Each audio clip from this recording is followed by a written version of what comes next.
Bonjour à tous, bon allez, je suis bien heureux de vous retrouver aujourd'hui pour un petit tuto pêche. Donc ça va être la réalisation de flotteurs pour la pêche du silure. Et voilà, donc j'avais envie de vous partager ça. Personnellement, j'adore bricoler quand il s'agit de pêche. Et voilà, ça peut aider certains d'entre vous par souci d'économie à les faire soi-même. C'est toujours plus sympa que de les acheter dans le commerce. Souvent à prix un peu excessif pour ce que c'est, je trouve, personnellement. Donc je vais vous expliquer en détail tout ce dont vous allez avoir besoin pour les réaliser. Alors tout d'abord, vous allez avoir besoin de formes en polystyrène comme celle-ci. Donc moi j'ai trouvé ça dans les magasins de loisirs créatifs. Ça coûte vraiment une misère. C'est c'est 1 € les formes œufs comme celle-ci. Les formes boules, c'est pareil, c'est 1 € et puis les boules intermédiaires, c'est 50 centimes d'euros. Donc autant vous dire que ça coûte 3 fois rien. Et puis bon, ça va être vraiment la base de notre flotteur à avoir. Voilà. Donc ensuite, vous allez avoir besoin de tiges en plastique comme celle-ci. Donc ça, c'est du 5 mm. Et moi j'ai trouvé ça sur AliExpress. J'ai pas mal cherché pour trouver vraiment ce que j'avais besoin. Je vous mettrai le lien dans la description. Et ça va nous servir à renforcer le flotteur pour éviter que votre flotteur s'use prématurément, se fonde un peu trop tôt suite au gros combat avec les silures, avec la tresse. Voilà, donc tout simplement. Donc ça c'est quelque chose qu'il va vous falloir. Et c'est pareil, ça coûte vraiment pas cher. C'est une misère. Je me souviens plus du prix, mais je vous mettrai le lien dans la description. Donc ensuite, il va vous falloir également des œillets comme ceux-ci. Donc ça, c'est des œillets qui sont utilisés pour ceux qui travaillent le cuir. Donc ceux qui les percent pour tout ce qui est ceinturon, tout ça, c'est des œillets de perforation. Donc je les ai pris en diamètre 3,5 mm. Pareil, je vous mettrai également le lien dans la description. Et ça coûte, je crois, aux alentours de 1 € les 100. Et ça, on va avoir besoin de 2 par flotteur. On va les coller en dernier. En fait, c'est toujours dans le but de protéger le flotteur pour éviter qu'il se fonde un peu trop prématurément, quoi. Donc voilà, ça. Et ensuite, donc vous allez avoir besoin de 2 bombes de peinture. Alors ça, c'est des sprays de peinture que j'ai également trouvé dans les magasins de loisirs créatifs. Le prix d'un spray comme ceci, c'est 8 €. Bon, c'est un poil excessif parce que bon, voilà, c'est de la peinture spéciale polystyrène. C'est pas de la peinture en spray traditionnel pour les carrosseries ou autres. Parce que si vous prenez ce type de peinture, le problème c'est que ça va vous faire fondre le polystyrène. Donc c'est très important de prendre une peinture spéciale polystyrène. Donc elle existe en nombreux coloris, hein. Moi j'ai pris de l'orange fluo parce que c'est celle que je trouve que je vois le mieux, et avec du noir au niveau du contraste, c'est ce que je préfère. Vous pouvez la faire en jaune fluo, vert fluo, rose fluo, c'est vraiment à votre choix. Euh, Vous pouvez également faire vos flotteurs en phosphorescent pour ceux qui pêchent de nuit. Cette peinture existe également en phosphorescent. Donc voilà, ça c'est la marque Doit qui fait ça. Et c'est vraiment spécial polystyrène, très important. À ne pas prendre une peinture en bombe traditionnelle. Donc avec deux sprays comme ça, vous allez pouvoir réaliser quand même de nombreux flotteurs. Donc voilà. Ensuite, pour ce qui est du gros matériel entre parenthèses à avoir, il faut 3 fois rien. Donc moi j'ai retrouvé dans mes affaires un vieux tournevis comme ça qui est hors d'usage, mais qui va être très bien pour perforer les formes en polystyrène de façon droite. Donc voilà un petit tournevis cruciforme. Ensuite un cutter tout simple qui coupe bien, un petit cutter.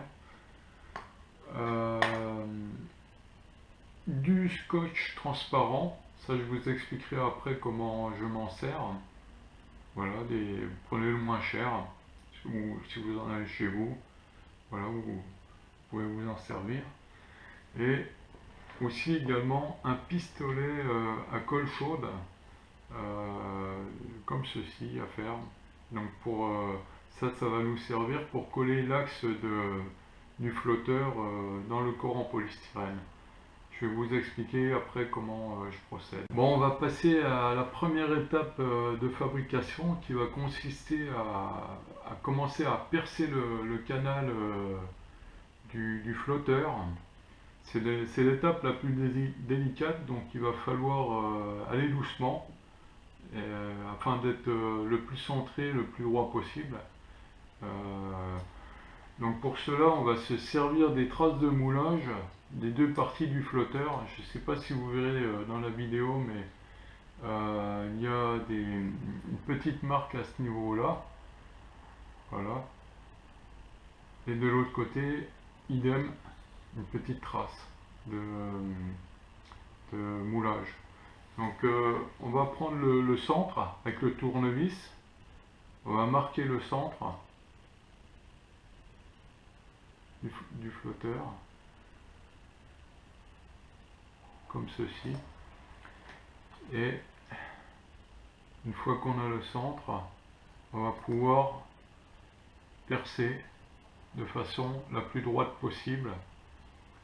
Donc si vous êtes un peu de travers, je vous recommande d'enlever le tournevis et de recommencer. Voilà, là je suis pas trop mal.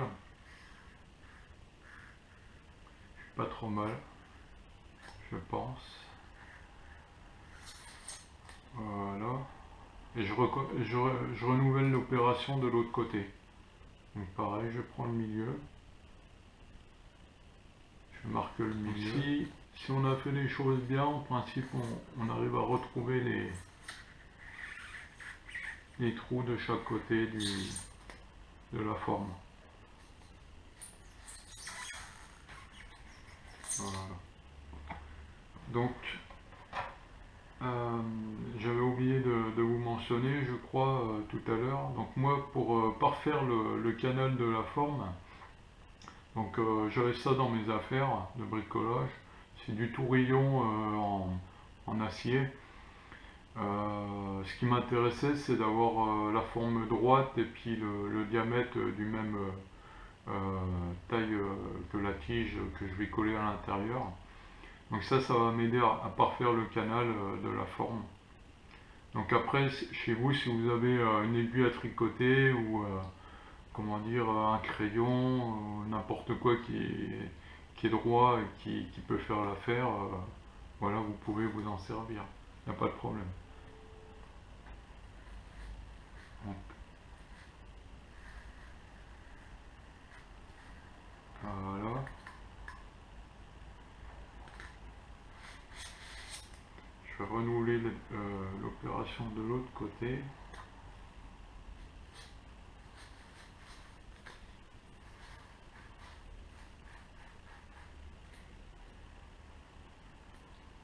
Et écoutez, c'est parfait. C'est parfait, je suis droit et centré sur mon perçage. Voilà, la première étape est terminée. j'ai percé toutes mes formes en polystyrène. On va passer à l'étape suivante qui va être de coller les axes en plastique dans les corps en polystyrène à l'aide du pistolet à colle. Donc pour cela on prend une tige en plastique, on le fixe dans le corps, voilà, on le traverse de part en part. Donc c'est une opération qu'il va falloir faire quand même assez vite parce que la colle ne reste pas liquide très longtemps. Donc c'est parti, on va faire ça. Donc, allez, j'en mets sur la longueur de l'axe. Et puis en tournant, on met tout ça, on place tout ça dans le corps. Donc voilà, on laisse un petit bourrelet de colle à ce niveau-là. On va recouper ça propre une fois que tout sera sec. Donc de l'autre côté, bon, il n'y en a pas eu jusqu'au bout, c'est pas grave.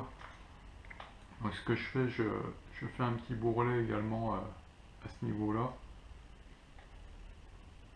avec le pistolet. En faisant attention de ne pas toucher la forme en polystyrène parce que sinon, forcément, votre flotteur va fondre.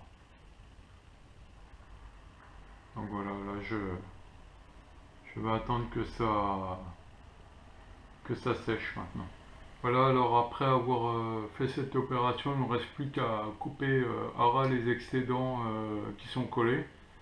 Voilà, attendez bien que la colle est bien durcie pour faire cette opération. Et aussi, comment dire, faites surtout attention de ne pas vous couper avec le cutter, quoi. Faites ça de façon à ce que si vous ripez, vous ne prenez pas la lame. Faites toujours penser à l'accident, vaut mieux prévoir que guérir.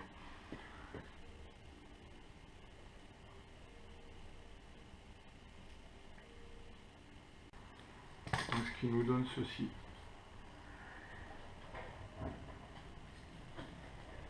Alors, j'ai retrouvé la forme d'origine, coupé à ras, voilà. Je vais les faire tous un par un comme ça. Et puis... Bon alors, une fois qu'on a fini cette étape, on va passer à la suivante, qui va être de les peindre comme ce modèle-ci là que j'ai commencé à faire. Là, il me reste à peindre la partie supérieure en fluo. Donc moi, je commence toujours par le noir. Et pour cela, on va se servir des marques de moulage du flotteur. Donc je pense que vous verrez à la caméra, ça fait un trait qui délimite bien les deux parties de la forme en polystyrène. Donc pour moi, cette partie, ça va être la partie basse que je vais peindre en noir. Et je vais protéger toute la partie supérieure avec le scotch en m'aidant de la ligne qui sépare les deux flotteurs, les deux parties, pardon. Donc allez, je vais commencer, je vais en faire un. Voilà. Je me positionne bien juste au niveau de la marque.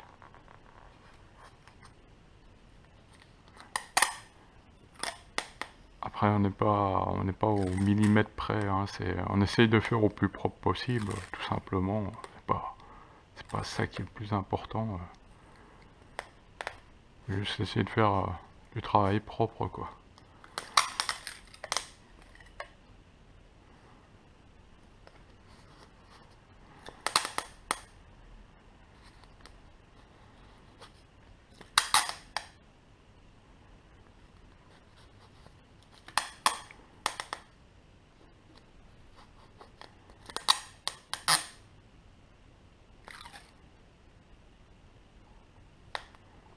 Voilà, comme cela.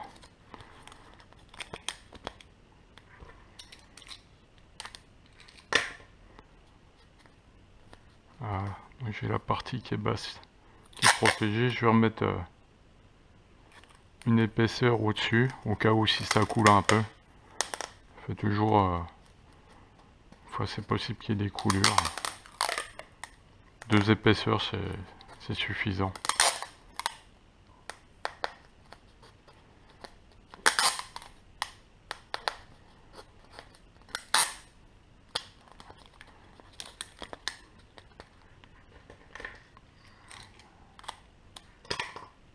Voilà. Voilà, je vais les faire tous un par un comme ça. Et puis on se retrouve à l'extérieur. On va passer à la phase suivante qui va être de les peindre. Bon allez, c'est parti pour peindre les formes. Donc moi ce que j'ai fait, je trouvais ça d'un peu astucieux, je les ai piqués au sol.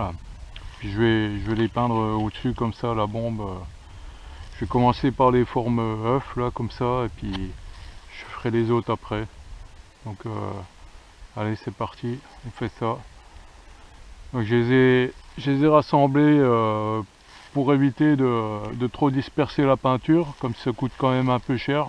Je voudrais pas en perdre, donc autant qu'elles partent sur les formes quoi, directement quoi. Allez, c'est parti.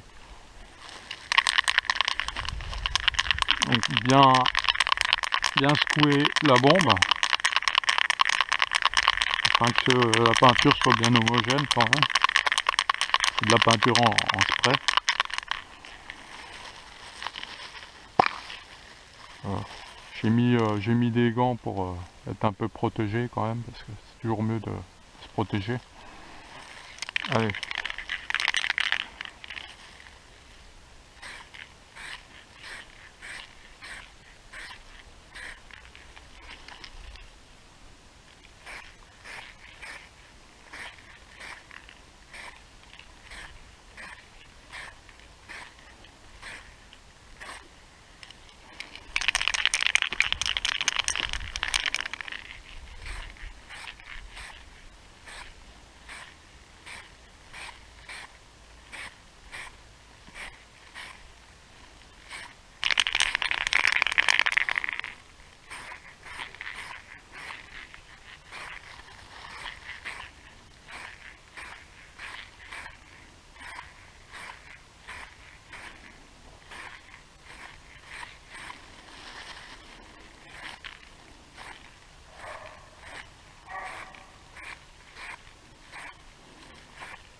Donc voilà, j'ai peint toutes mes formes en polystyrène. Voilà ce que ça donne. Je vais attendre quelques instants là que ça sèche.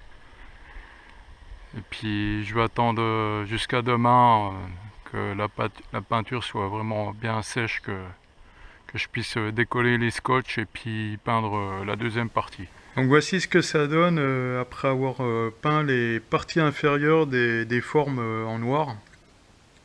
Alors moi ce que j'ai fait, j'ai protégé avec le scotch toutes les parties peintes maintenant pour pouvoir peindre en orange fluo la partie supérieure, la partie visible des flotteurs.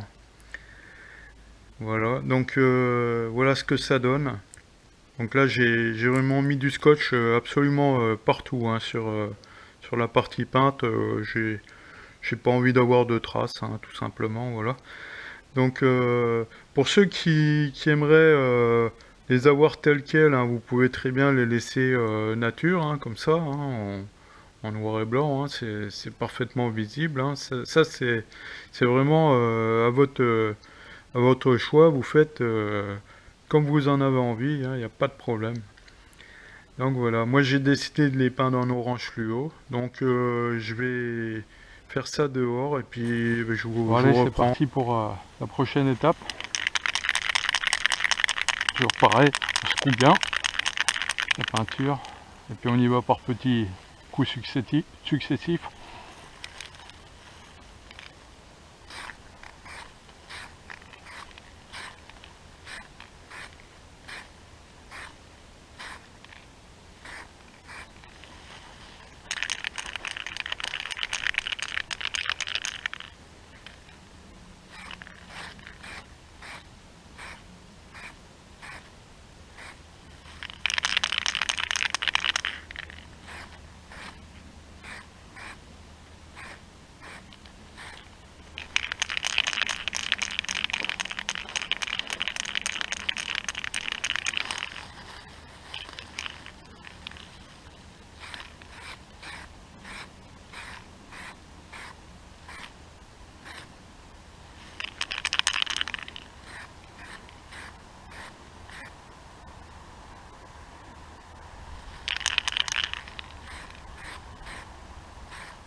Bon, voici les flotteurs après avoir passé la seconde couche de peinture, orange fluo. Là, je vais attendre quelques instants qu'ils sèchent un petit peu avant de rentrer chez moi. Je sais pas ce que vous en pensez, mais en tout cas, moi je trouve que c'est pas mal.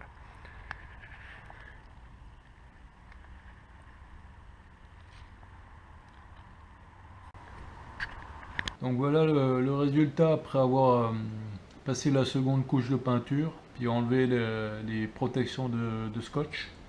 Donc c'est vraiment pas mal du tout. Donc voilà, et je vais passer à la dernière étape qui va être la fixation des œillets de protection sur les flotteurs. Allez, c'est parti, on fait ça. Donc voilà, il me reste une dernière étape avant de finaliser mes flotteurs. C'est de fixer les petits œillets métalliques aux deux extrémités du flotteur. Là, ces petits œillets là, de protection. Donc pour cela, ben, j'utilise mon tournevis de départ. Je le fixe à l'intérieur du tournevis. Je prends la colle super glue, je la badigeonne bien de glu sur le pourtour, comme cela. Voilà. Je prends un flotteur. Je prends un flotteur. Je fixe à l'intérieur. Je reste 5 secondes environ. le temps que la colle prenne un petit peu sur l'extrémité. Voilà. Et là mon flotteur ma protection métallique est fixée. Donc là je vais refaire la même opération pour de l'autre côté. Voilà. Donc j'enfile un œillet. Je mets la colle sur l'œillet.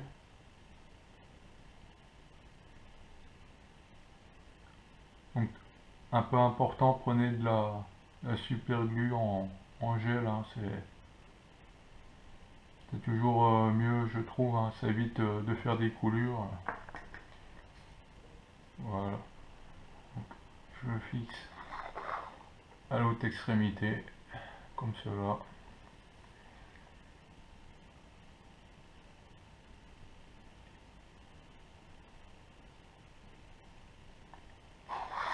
Et voilà, mon flotteur est terminé. Bon les amis, écoutez, moi j'ai terminé ma série de flotteurs à silure, donc je suis content, j'en ai en différentes tailles, différents grammages. J'ai de quoi faire pour un petit moment là avec tout ça. Donc si ça a aidé certains d'entre vous, bah, écoutez, pour moi c'est vraiment un pur plaisir de vous avoir aidé. Si cette vidéo vous a plu, n'hésitez pas à la liker, à la partager, à me mettre un petit pouce bleu, ça me motive pour continuer. Et à vous abonner pour ne rien rater de mes prochaines vidéos. Allez, je vous dis à très bientôt les amis.